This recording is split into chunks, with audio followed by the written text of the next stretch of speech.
Now, before we get to that question, we've got something serious to talk about. How many of you use moisturizer? Yeah, like lotion. Quite a few people. Even more, I'm sure, when the winter was very dry. So, if you really like moisturizer, you might want to work in one of the factories where they actually make it.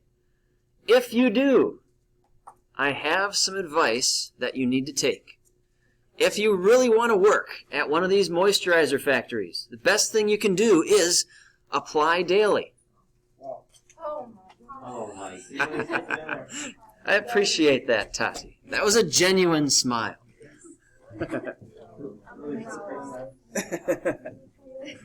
Okay. So let's take a look at the question here. So, you and your friend are standing on a ledge at a quarry, looking down at the water below. You jump off while your friend decides to take the frictionless slide. I'll tell you right now that the angle doesn't matter. It can be a very shallow 10-degree angle or it can be a really steep one. The answer is going to be the same for both.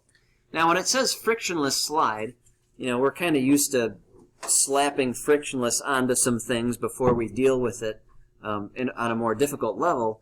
But it's actually not too difficult to make yourself a frictionless slide. All you really need to do is run some water down it if it's a metal slide, and you'll just slide on down that thing like nobody's business. So that's what you need to kind of envision for this. So, first question was, who's going to reach the water first? The person walking off the ledge or the person going down the slide? Walking off the ledge is absolutely correct. So, yeah, that one's not a trick question or anything. If you walk off the ledge, you've got a lot less distance to cover, and you're going to be picking up speed awfully quickly. So the person that walks off the ledge is going to definitely hit that water first. The second one is the more interesting one. Who is traveling faster when they hit the water? Slide. Person on the slide, perhaps? No, it's the question. It's the same speed. Maybe the same speed? Yeah. Colt's going for two in a row here. So let's take a quick vote. If you believe the person walking off the ledge will hit the water at a faster speed, raise your hand. If you believe that the person going down the slide will be traveling faster when they hit the water, raise your hand. Do you believe that they will hit at the same velocity like Colt? Raise your hand. That gets a lot of votes. Okay. The answer to the question is 100% what Colt said. Once again, what a streak. So, so let's talk about this, the complex way first, and then we'll talk about it the easy way. The complex way is this. At the top, you've got potential energy, mgy. At the bottom, you've got kinetic energy, 1/2 mv squared. M's cancel out. The velocity is then dependent only on two things. It's dependent on gravity and how high up you began. Your angle of sliding is not in this equation. The only thing that changes how fast you're going is your height. Now, the reason both hit at the same time is just kind of think of it. When you walk off the ledge, you're picking up speed extremely fast on your way down until you hit the water. If you go down the slide, maybe it's a shallow angle, maybe just 10 degrees. So it's going to take you a lot longer to hit that water, which means you've got a lot more time to pick up that speed. And that's exactly what happens.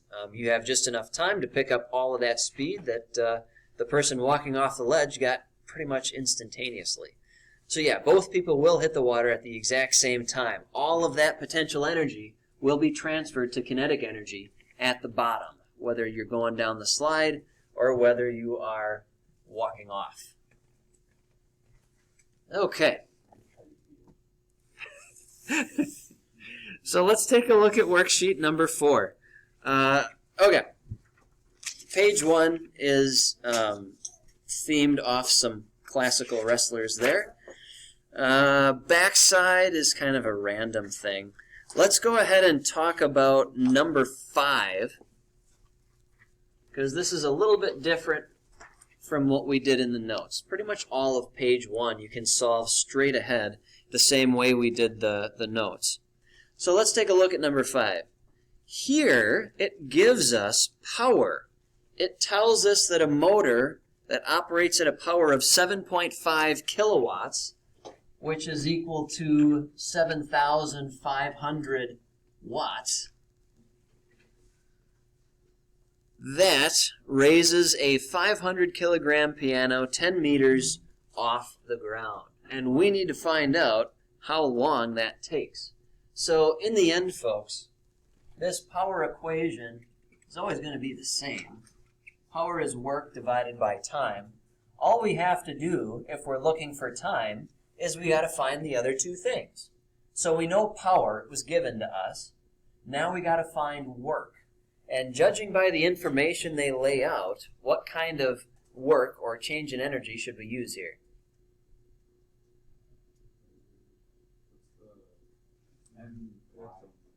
Potential energy, absolutely.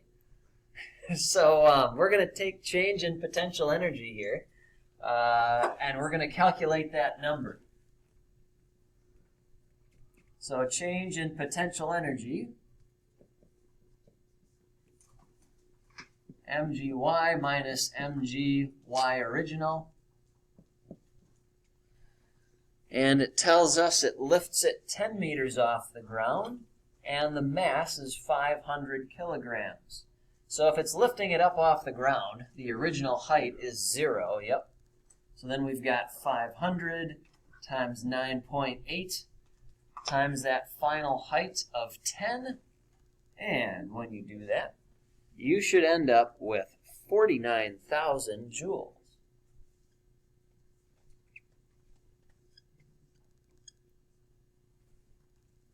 So this is our change in energy here. So now we have 2 out of those 3 things. So we know the work is 49,000. We know the power is 7,500. So then we can just do that calculation. So if I want to solve for time, I would shift time over here. I would move the power underneath. So that means you're going to take 49,000 and you're going to divide that by 7,500.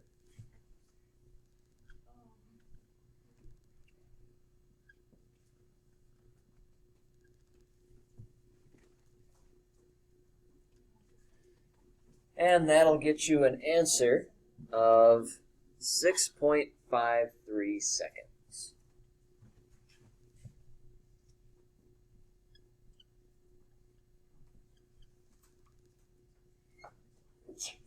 Bless you. So regardless of what it's asking for, you're going to be given 2 out of 3 of these pieces of information. So as long as you can find out what those 2 are, you can figure out the third one. Pretty straightforward. So that's number 5. Let's take a look at number 7. I'm curious if Colt is going to go 3 for 3 here. So I want him to answer first. So 7A basically says that when you get older and you get a house or you get an apartment, you got to pay the electric company for, what you use to turn on the lights, the heating that you get, and in the summer, the air conditioning. So the question is, when you are charged by that electric company, are they charging you for the power you use, or are they charging you for the energy that you use? What do you think, Colt? That's a trick question. I want to say energy, Okay. but knowing you, it could be both. So I'm just going to go with energy. Colt's going with energy. How many other people want to go with energy here?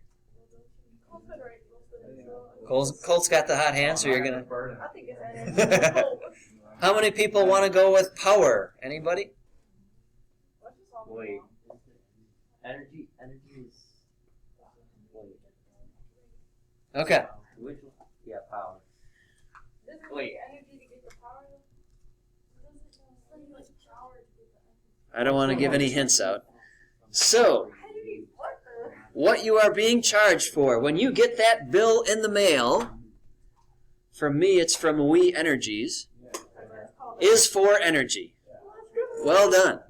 So yeah, it's because, you know, if you're using up a lot of power, absolutely you're going to end up using more energy because you're using it at a faster rate.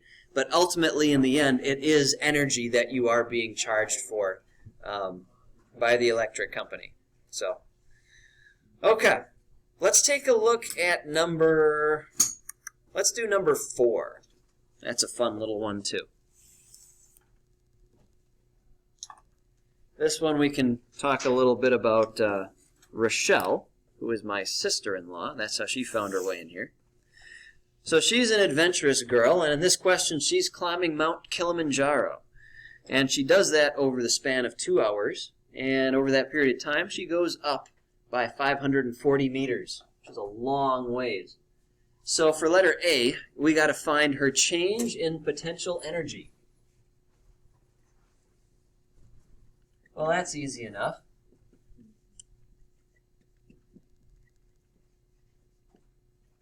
We're assuming she's starting on the ground. It doesn't say that she starts at any certain elevation. All we know is she goes up by 540 meters. Yeah, so that's going to be 0 there. So her mass is 55 kilograms.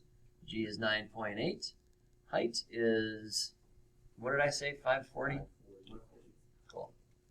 So when you plug that into your calculator, you're going to get 291,000 joules.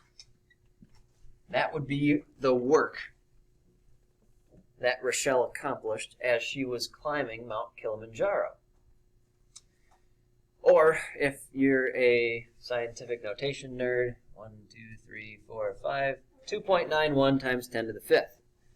Now, letter B says, how much power did Rochelle have to generate in order to increase her potential energy? So if I want to find power, that's equal to work divided by time. We found work, so now we got to get time. Yeah. I got 2,909. Sure. 1,060. That makes sense. I just rounded to 3 digits here for simplicity. So if this is our work, we want to divide that by time. It gives us the time in hours. It says it takes her 2 hours to climb that high. Absolutely.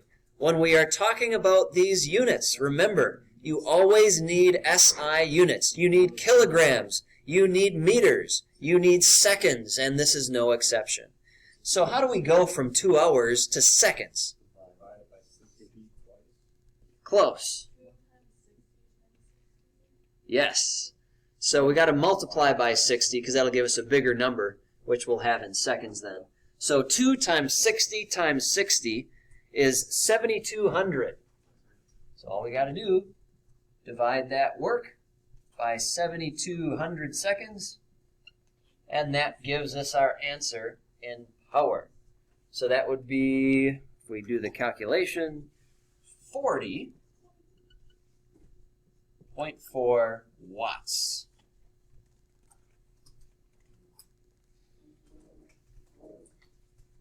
Now, if I wanted to convert this to horsepower, what would I do?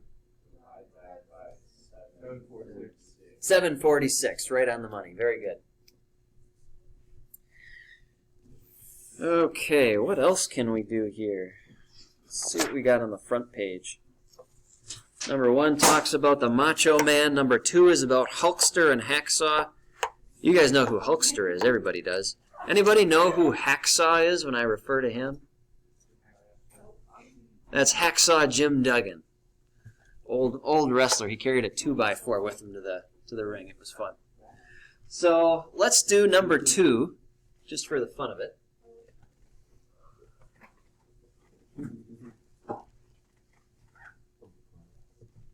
And then we'll call it a day. So the Hulkster can lift 200 kilograms up 5 meters in the span of 10 seconds. Hacksaw says he can do something half that mass, but he can do it 2 meters in 3 seconds, much shorter period of time. So which wrestler then is going to generate more power? So, pretty straightforward calculation. So for the Hulkster, we've got work over time. And we're going to use change in potential energy here. So let's see. Potential energy is m times g times height. So 200 times 9.8 times 10. No, not 10. 5. And he does all of that in the span of 10 seconds.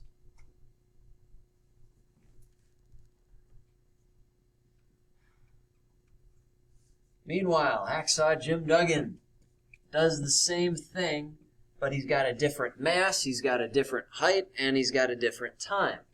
So let's see here. His mass is 100.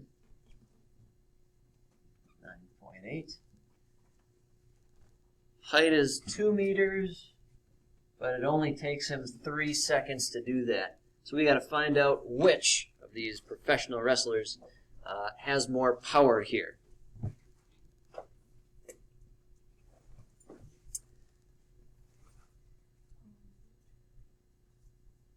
So, did anybody run those numbers?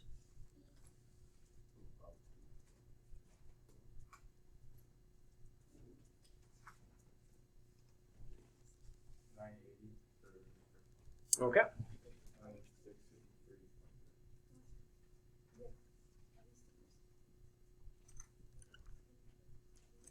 Yeah, those sound good.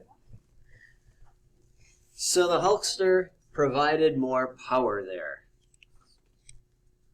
But I mean, that's a lot of wattage for one person. Because, I mean, if you divide this by, 746, that's greater than 1 horse. And this is just a little bit less than 1 horse. So, alrighty.